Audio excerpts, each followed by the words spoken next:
Erev Shabbat Shalom à tout le monde, Parashat Va'era. Dans cette semaine, dans la Parasha, Avraham Avinu, à la fin de la semaine dernière, Parashat Lech Lecha, Avraham a fait la Brit Mila, à 99 ans. Troisième jour après la Brit Mila, qui c'est qui vient le voir? Akadosh Baruch Hu. Avraham Avinu, malgré sa maladie, malgré sa faiblesse, il avait envie d'accomplir la mitzvah qu'il adorait. Mitzvah de chesed, mitzvah de bonté, de vouloir donner à autrui ce que lui, Akadosh Baruch Hu, lui a donné. La Torah nous dit, Va'era Hashem el Avraham. Akadosh Baruch Hu a apparu à Avraham. Akadosh Baruch Hu vient chez Avraham, vient visiter la malade chez Avraham. La Torah nous apprend à la Gemara que de là nous apprenons à combien l'importance de venir et de visiter un malade. Si Akadosh Baruch Hu, maître du monde, va se déranger pour pouvoir visiter un malade, à combien il est de notre obligation d'aller visiter les malades. La Gemara nous dit même que Rabbi Akiva va nous enseigner qu'un homme qui va visiter un malade, il lui donne la vie. À l'opposé, un homme qui ne visitera pas les malades, alors il fera l'inverse. Et là, Avraham Avinu va pratiquement supplier Akadosh Baruch Hu à travers en se mettant à la porte, malgré que Akadosh Baruch Hu avait sorti un soleil ardent, une chaleur étouffante, pour que personne puisse être dehors, pour que Avraham Avinu va venir et va se reposer. Vu comment Akadosh Baruch Hu il va voir à combien Avraham Avinu est dans la tristesse de ne pas pouvoir accomplir la mitzvah de Chesed, alors Akadosh Baruch Hu va lui envoyer 3 anges, Michaël, Gabriel et Raphaël. Michaël pour lui annoncer la bonne nouvelle qu'il va avoir un enfant 1 an plus tard. Raphaël pour pouvoir le guérir. Et le 3e, Gabriel, par rapport à ce qui va se passer par la suite à la destruction de Sédom. Nous savons tous que malgré qu'il y a des anges, Michaël, l'ange annonciateur de bonnes nouvelles, Raphaël, l'annonciateur de la guérison. Mais tout cela, ce sont seulement des midot d'Akadosh Baruch Hu. Akadosh Baruch Hu lui-même, il est capable d'annoncer les bonnes nouvelles. Akadosh Baruch Hu lui-même est capable de guérir. Nous disons Baruch Ata Hashem Rofer Cholei Amo Israël. Qui sait qui guérit ne va guérir seulement Akadosh Baruch Hu, malgré que Akadosh Baruch Hu, il a un ange à qui il va donner la permission de venir et de guérir, mais qui est le plus grand médecin et le plus grand guérisseur du monde? Akadosh Baruch Hu.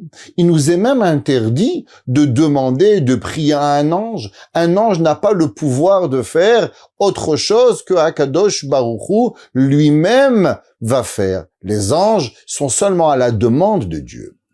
Il y a une fameuse question, à savoir si Akadosh Baruch Hu va venir visiter Avraham Avinu. Et il va voir Avraham en souffrance. Avraham, il est assis à la porte de la tente. Avraham Avinu, il souffre le martyre. On sait que le 3e jour de la circoncision est le jour le plus difficile. Et la question, elle se pose. Comment se fait-il que Akadosh Baruch Hu, au moment où il va venir, c'est pas lui qui va guérir Avraham? Pourquoi il va avoir besoin de lui envoyer un ange, Raphaël, pour guérir? Akadosh Baruch Hu, tu es déjà venu voir Avraham Avinu et tu vois Avraham souffrir. Pourquoi Akadosh Baruch Hu va attendre encore quelques secondes, quelques minutes, quelques moments, jusqu'au moment où il va envoyer l'ange Raphaël pour pouvoir guérir Avraham? Akadosh Baruch Hu, tu es là, tu es le maître du monde, tu es le plus grand des médecins. Quelle est la raison pourquoi tu n'as pas guéri Avraham instantanément? De plus, nous savons qu'il y a une question. Pourquoi Akadosh Baruch Hu a envoyé 3 anges? Il va envoyer un ange pour pouvoir annoncer les nouvelles, un ange pour guérir, et un ange pour pouvoir détruire Sédom. Et Chachamim se pose la question, pourquoi avoir 3 anges? Pourquoi pas avoir seulement un ange? Que cet ange pourra faire ces 3 actions. Annoncer à Avraham, guérir Avraham et détruire Sédom. Tout le monde connaît la réponse que Rashi nous dit, à savoir que un ange ne fait pas 2 actions. Qu'est-ce que ça veut dire qu'un ange ne peut pas faire deux actions? Est-ce que Akadosh Baruch Hu, il est limité? Est-ce que Akadosh Baruch Hu a une certaine limitation de création? Hachem, il est capable de créer un ange qui va annoncer la nouvelle, qui va guérir Avraham et qui va détruire Sodome. Alors, c'est quoi la raison pourquoi Akadosh Baruch Hu, il a besoin d'envoyer 3 malachim?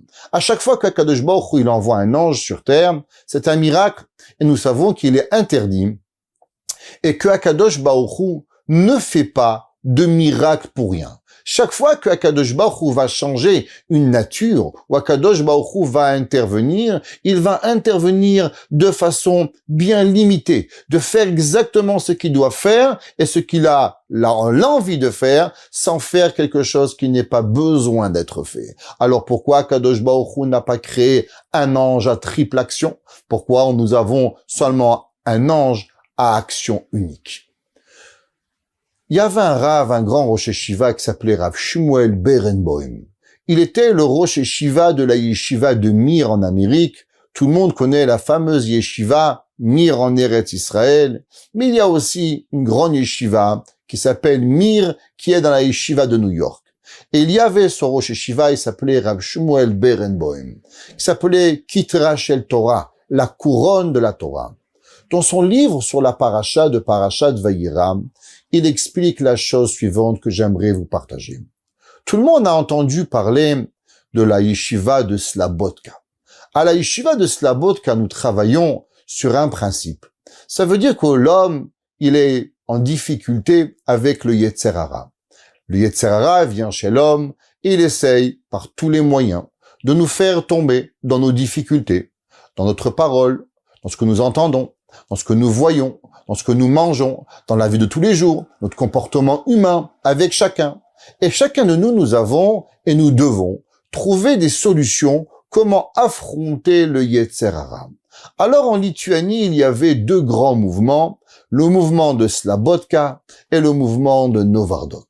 Le mouvement de Slabodka était connu pour pouvoir trouver l'arme nécessaire à affronter le Yetzer Hara, ce qu'on appelait Gadlut HaAdam, la grandeur de l'homme. Qu'est-ce que ça veut dire, la grandeur de l'homme? Ça veut dire qu'en vérité, si un homme, on irait chez un roi, on irait chez un prince, on dirait, monsieur le roi, monsieur le prince, avez-vous envie de devenir éboueur? Bien sûr, le roi va vous dire, mais comment, moi, le roi, vais-je devenir éboueur, malgré qu'être éboueur n'a rien de mal? Mais chacun, à travers son statut social, il y a certaines choses qu'il va faire ou certaines choses qu'il ne va pas faire. Prenons un exemple. Un jeune marié, il va se marier aujourd'hui et il est en costume et il est en cravate, prêt à aller au mariage et d'un coup, il y a quelque chose qui se passe à la maison où on a besoin d'avoir un tournevis, d'avoir un marteau, de se salir les mains. Est-ce que le jeune marié va prendre son tournevis, son marteau et commencer à repeindre? Il va dire, je suis désolé, aujourd'hui dans mon état, dans mon statut, le jour de mon mariage, je ne peux accomplir cette action. Amener un peintre, amener un plombier, amener un électricien, parce que c'est pas ce moment. Vu qu'aujourd'hui je me marie, alors j'ai un statut différent. Je suis quelqu'un qu'aujourd'hui je ne peux faire l'action qui m'est demandée. À Slabodka, on m'expliquait que si en vérité on veut s'éloigner du Yetzer Hara, à chaque fois il faut regarder qui je suis. L'homme, il est quelque chose d'extraordinaire. Il est la création la plus complexe que Akadosh Baruch Hu il a créée sur terre. Et quand le Yetzer Hara il vient chez l'homme, qu'est-ce que le Yetzer Hara il veut? Le Yetzer Hara il veut prendre notre âme et la traîner littéralement dans la boue. L'homme il doit réfléchir. Est-ce que moi, homme, la créature la plus perfectionnée que Akadosh Baruch Hu il a créée, est-ce que j'ai envie de me traîner dans la boue? Alors, en réfléchissant à chaque fois qui nous sommes, nous avons été formatés, nous avons reçu la Torah, nous avons eu la confiance d'Akadosh Baruch Hu, Akadosh Baruch Hu s'occupe de nous. Alors, à travers ce principe de Gadlut HaAdam, de la grandeur de l'homme, alors l'homme, il est capable de un peu dénigrer le Yetzer Hara. Et en disant Yetzer Hara, comment vais-je tomber dans la boue vu mon statut social de Ben Torah, de juif, d'homme et d'être humain? La question, elle est, comment se fait-il que souvent, nous perdons ce statut et nous oublions qui nous sommes. Le Rav Shmuel Berenboim nous explique, et c'est expliqué aussi dans Rav Aaron Kotler, qu'en vérité l'homme, très souvent, il oublie qui il est. Et comment l'homme, il oublie qui il est? À travers le regard de l'autre. Quand l'autre, il nous dénigre, alors nous perdons notre statut social. Quand l'homme, il a le regard de l'homme négatif, tu vaux rien, tu es rien, ce que tu penses n'est pas important, alors il perd ce statut de Adam, il perd ce statut d'homme que Akadosh Baruch Hu lui a donné. Et souvent, il se pense tellement loin d'être un humain, et peut-être même un animal, alors automatiquement, il n'y a plus rien qui peut l'arrêter. L'homme, s'il a envie de s'éloigner du Yetzer Hara, il doit savoir à combien il est important d'être un humain. Et je dirais même pas être un juif. Je parlerai juste de savoir qu'est-ce que ça représente d'être un humain. Il y a des gens sur Terre qui ont oublié l'humanisme. Ils sont capables de massacrer des femmes et des enfants. Oublions que nous sommes juifs. Oublions que nous avons une croyance. Juste parce que nous sommes un être humain. Et en tant qu'être humain, il nous est impossible de poser ce genre de gestes et ce genre d'action. Alors comment l'homme est capable de se rappeler que je suis un être humain? Dit le Rav Shmuel Berenboim, vous savez qu'est-ce que Akadosh Baruch Hu, il est venu faire chez Avraham Avinu, le jour que Avraham Avinu, il était dans sa plus grande souffrance. Akadosh Baruch Hu aurait pu guérir Avraham. Mais si Akadosh Baruch Hu serait venu et guérir Avraham, alors Avraham Avinu n'aurait jamais eu l'importance de savoir que le maître du monde vient le voir juste pour te voir. Ça veut dire que dans la vie, il y a deux choses. Quand nous allons visiter un malade, il y a deux actions que nous faisons. D'abord, quand nous visitons un malade, alors on lui donne l'impression qu'il est important. Pourquoi un homme a envie de se battre contre la maladie? Parce qu'au moment où il sent qu'il est important, qu'il a quelque chose à faire dans ce bas monde, qu'il est important pour l'humanité, alors de lui-même, va trouver les forces nécessaires pour pouvoir combattre la maladie. Mais le jour où personne vient le voir, alors il se demande, mais à quoi ça sert de vivre? Pour qui je suis important? Akadosh Baruch Hu a envoyé un message à Avraham. Avraham, je viens te voir, pas pour te guérir, mais juste pour te donner l'importance à combien tu es important. Que le maître du monde va se dépasser depuis les plus grands cieux du monde juste pour te voir, alors automatiquement je te donne l'importance d'être un être humain. Pareil, nous allons voir avec Myriam. Myriam, au moment où sa maman Yocheved va prendre son petit bébé Moshe et va le mettre dans le Nil. Myriam, la Torah nous dit, elle va le prendre, elle va se mettre loin et elle va regarder et elle va attendre. Chachamim nous disent combien de temps elle va attendre? 20 minutes. C'est pour ça que Am Israël va attendre sur Myriam quand elle va dire la Shonara 7 jours. Et là, il se pose une question. Pourquoi Myriam a attendu? Myriam avait que 3 ans de différence entre Moshe et Myriam. Pourquoi Myriam a attendu son petit frère au moment où il a été placé dans le Nil? Explique Rav Shmuel Berenboim. Vous savez pourquoi? Parce que l'importance d'un être humain, c'est qu'au moment où il est placé malheureusement dans le Nil, si on le laisse vaguer tout seul dans le Nil, on lui enlève le statut d'humain. Vous savez comment je le rends humain? Je le rends humain au moment où, malgré moi, malgré mon amour pour mon frère, malgré l'amour pour mon enfant, mais j'ai dû le mettre dans le Nil pour essayer de trouver une solution, mais je reste loin de lui parce que je lui donne la force d'être un humain. Souvent, il y a des malades dans la vie qui sont inconscients. Ils peuvent même pas savoir si on vient ou pas. Et là, on se demande la question, est-ce que ça sert à quelque chose que je vais voir ce malade? Alors Akadosh Baruch Hu nous dit, regarde, même dans le cas où je vais rien faire, juste le fait de venir voir le malade, alors je remplis le malade d'humanisme. J'élève le malade à complètement inerte, à quelque chose d'humain. Je lui donne la vie en le rendant un homme. Ça veut dire que souvent dans la mitzvah de Bikur Cholim, on pourrait croire que c'est lui amener des fleurs, lui amener un chocolat, lui apporter quelque chose pour qu'il rigole. Bien sûr, ça c'est une mitzvah. Mais il y a encore une mitzvah beaucoup plus grande. De laisser l'homme, malgré la plus grande douleur, même s'il peut être dans le coma, même s'il peut être complètement inconscient, mais le fait que je me déplace pour venir le voir, alors automatiquement, je lui rends son statut d'être humain. Et c'est ça que Akadosh Baruch Hu nous a appris. Au moment où il va revenir voir Avraham Avinu au 3e jour de la Brit Mila. Akadosh Baruch Hu aurait pu guérir Avraham. Mais Akadosh Baruch Hu a laissé le malach Raphaël pour le guérir, pour lui donner à Avraham Avinu et lui expliquer cette leçon d'humanisme, à combien nous sommes obligés de rendre la personne humaine. Souvent dans nos regards, quand on regarde une personne, on la dénigre totalement. Et quand on la dénigre tellement, alors elle perd ce statut de kavod à Adam.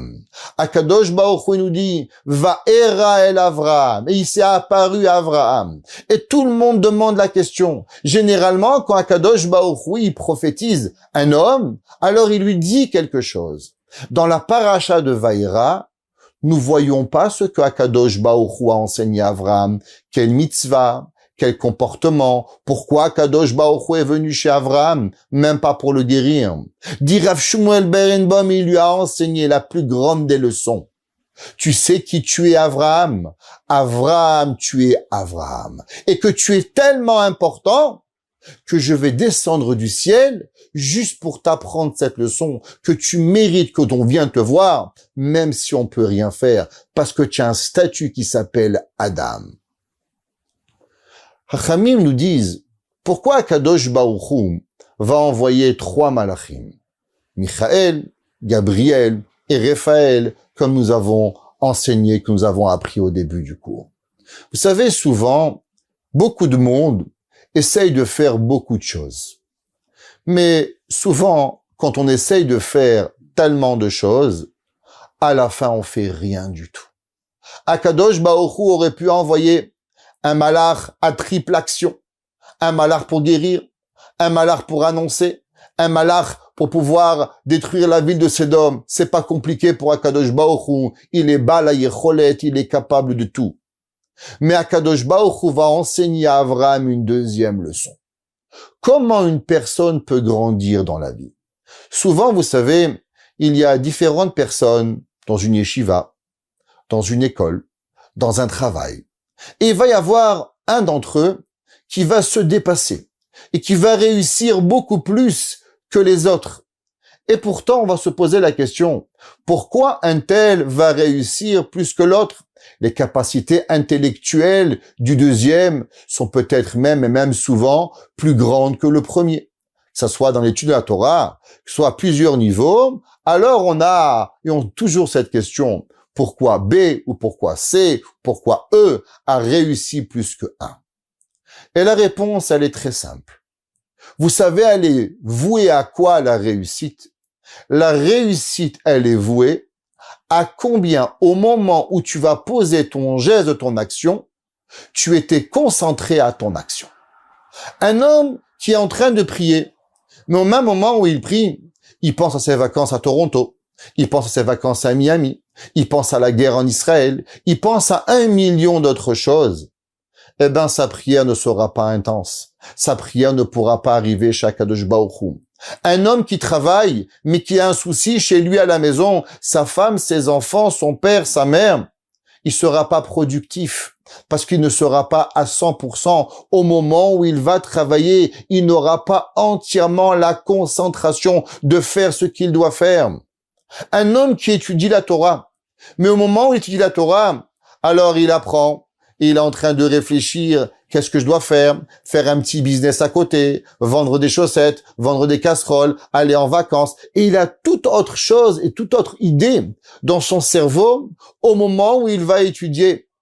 la Torah nous dit que on n'est pas capable de pouvoir apprendre. Tout le monde connaît ce principe. La Gemara dit à qui on doit apprendre la Torah et de chez qui on doit apprendre la Torah. On doit apprendre la Torah chez un maître qui ressemble à un Malach Hashem, à un ange du ciel. Et la question, elle est, alors chez qui nous allons apprendre? Nous vivons après des millénaires, loin du Beth Amikdash, loin des prophètes. Où allons-nous trouver un rabbin qui ressemble à un Malach Hashem Tsevakot? Qu'est-ce que ça veut dire cette Gemara? Que la Gemara nous dit, nous devons apprendre la Torah d'un maître qui ressemble à un Malach Hashem Tsevakot, à un ange du ciel. Encore une fois, continue le Rav Shmuel Berenboim. Et dit, est-ce que vous savez qu'est-ce que ça veut dire un maître et un Rav qui est comme un Malach Hashem Tsevakot? C'est un maître, c'est un Rav qui n'a qu'une seule envie et qui n'a qu'une seule volonté et qui n'est entièrement concentré à enseigner la Torah. Un Rav peut avoir de grandes connaissances, mais s'il est un petit peu businessman à côté, il est X et Y, Z, et il fait plein d'autres choses, alors malheureusement, ce Rav ne pourra pas arriver à comprendre la véracité de la Torah. Le Khatam Sofer était Rosh Yeshiva dans la ville de Preshbourg, et il était aussi Dayan dans la ville de Preshbourg. Le Khatam Sofer, le jour où il était au Beddin, il ne donnait pas shiur. Malgré qu'il avait tous les jours plusieurs cours dans sa yeshiva, le jour où il allait au Beth Din et il avait un din Torah où il devait juger entre deux personnes, alors ce jour-là, les élèves savaient qu'il ne pouvait donner shiur. Et un jour, les élèves lui ont demandé, Rabbi, pourquoi? Mais ta tête est un ordinateur de Torah, un puits de connaissances. Pourquoi tu ne peux donner shiur le jour où tu as eu un din Torah? Et le Khatam Sofer a répondu, parce que le jour où j'ai un din Torah, alors je pense encore à savoir ce que A a dit, ce que B a dit. Ma tête n'est pas entièrement concentrée à la chose qui est le cours de la Torah. Étudier, grandir, si on veut arriver, on doit être au moment où on fait et on doit faire seulement ce que l'on fait. J'aimerais terminer par vous raconter une histoire du Rabbi Rayatz et du Rabbi Rachab. Le Rabbi Rayatz était le beau-père du Rabbi Menachem Mendel de Lubavitch, le dernier rabbi, et le Rabbi Rachab était son père. Durant la Première Guerre mondiale, le Rabbi Rachab et le Rabbi Rayatz ont dû quitter leur ville parce qu'ils étaient en danger. Et quelques heures avant le départ, qui était très houleux, nous savons combien de morts la Première Guerre mondiale a fait, et le Rabbi Rayatz rentre dans le bureau de son père, le Rabbi Rachab, et il le voit en plein d'études, comme si qu'il allait se passer rien. Et là, le Rabbi Rayatz se dit, papa, je comprends pas.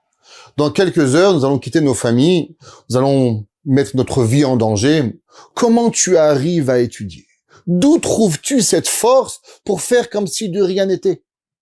Et là, le Rabbi Rachab lui répond au Rabbi Rayatz, as-tu entendu parler du Rashba, Rabbeinu Shelomo ben Aderet, qui était un grand rave en Espagne au XIIIe siècle? Il dit, bien sûr. Est-ce que tu pourrais me dire tout ce qu'il a écrit? Combien de livres, combien d'explications? Et là, il lui pose une question, le Rabbi Rachab. T'es-tu déjà posé la question? Comment est-il possible qu'un homme a pu faire tellement dans sa vie? Il était médecin, rabbin communautaire, rosh yeshiva, écrire tellement de livres. Et le Rav lui dit, c'est une bonne question.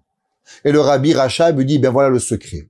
Parce qu'au moment où le Rashba, il faisait quelque chose, il pensait jamais à rien d'autre. Ce qu'il faisait au moment où il était médecin, il était médecin. Au moment où il était rosh yeshiva, il était rosh yeshiva. Au moment où il travaillait, il travaillait. Au moment où il étudiait, il étudiait. Si au moment où on est encore à la maison, tu penses au voyage, alors au moment du voyage, tu penseras au repos et tu n'arriveras jamais à rien dans ta vie. L'homme, il doit savoir que la destruction du monde, et je dis bien du monde aujourd'hui, vous savez qu'est-ce que c'est? C'est qu'on n'est jamais à notre place. Au moment où on prie, on vérifie nos emails. Au moment où on travaille, alors on voit une vidéo. Au moment où on est avec notre femme, alors on veut travailler. Et on n'est toujours pas à la bonne place. On est du matin au soir en train d'essayer de rattraper le moment perdu parce qu'on est toujours en train de faire autre chose que j'aurais dû faire au moment où j'aurais dû faire. Comment est-il possible? Avez-vous déjà pensé à un homme qui ferait la Shmona Esrei avec un journal?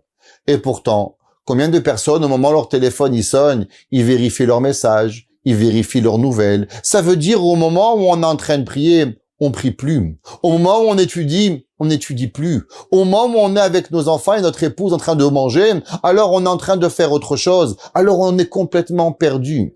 Akadosh Baruch Hu a envoyé un message clair à Avraham Avinu. Je peux te guérir, je peux t'annoncer, je peux détruire.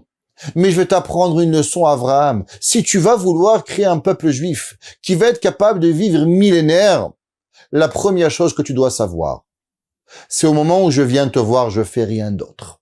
Je viens juste te voir. Au moment où il va y avoir Michael qui va venir, il va t'apprendre une seule chose, que Sarah Imenu va avoir un enfant. Raphaël va te guérir et rien d'autre. Et Gabriel détruira Sodome et fera rien d'autre. Parce que vivre le moment présent, être avec nos enfants, être avec notre femme, être dans son travail, est-ce que nous savons combien il est interdit au moment où nous travaillons de prendre le temps de notre patron? Combien d'interdits nous faisons? Combien de moments de prière nous gâchons? Combien de moments d'études nous gâchons? Va era Hashem el Avraham. Akadosh Baruch Hu, il s'est apparu à Avraham, dit Rav Shmuel Berenboim, tout le peuple juif va être transmis à ce moment-là. La force de la concentration, la force de savoir utiliser le moment opportun et de ne penser à rien d'autre qu'à ce moment-là. Tous les jours, nous disons à Kadosh Baruch Hu, Beten, Beliben, Ubina, Lehavin, Lehaski, Lishmoa, Lilmod ou Lamed. Nous demandons à Kadosh Baruch Hu d'avoir l'intelligence de pouvoir comprendre. Et nous avons Veyached Levavenu et uni notre cœur. Que veut dire Veyached Levavenu? C'est de savoir quoi faire, à quel moment. Et au moment où je fais cette chose-là, avoir la capacité intellectuelle, mentale et volontaire, je dirais même bien, de bien vouloir, rester concentré à ce que je fais. Et c'est ça que Akadosh Baruch Hu va apprendre à Avraham Avinu. C'est pour ça que Avraham Avinu Akadosh Baruch Hu ne va pas guérir Avraham, ne va pas annoncer Avraham, pour donner premièrement, comme nous avons expliqué, Gadlut à Adam, l'importance à Avraham Avinu, et numéro 2 pour lui enseigner. Quand un homme, s'il veut réussir quelque chose, la plus grande des leçons, arrêtons de vouloir faire 10 choses, concentrons-nous sur une seule chose, et là nous aurons une éducation réussie, un mariage réussi, une étude réussie, et nos prières seront écoutées, et qu'ensemble, Akadosh Baruch Hu, il amène la Geoula Shelema, Bimera Biyamenu. Amen.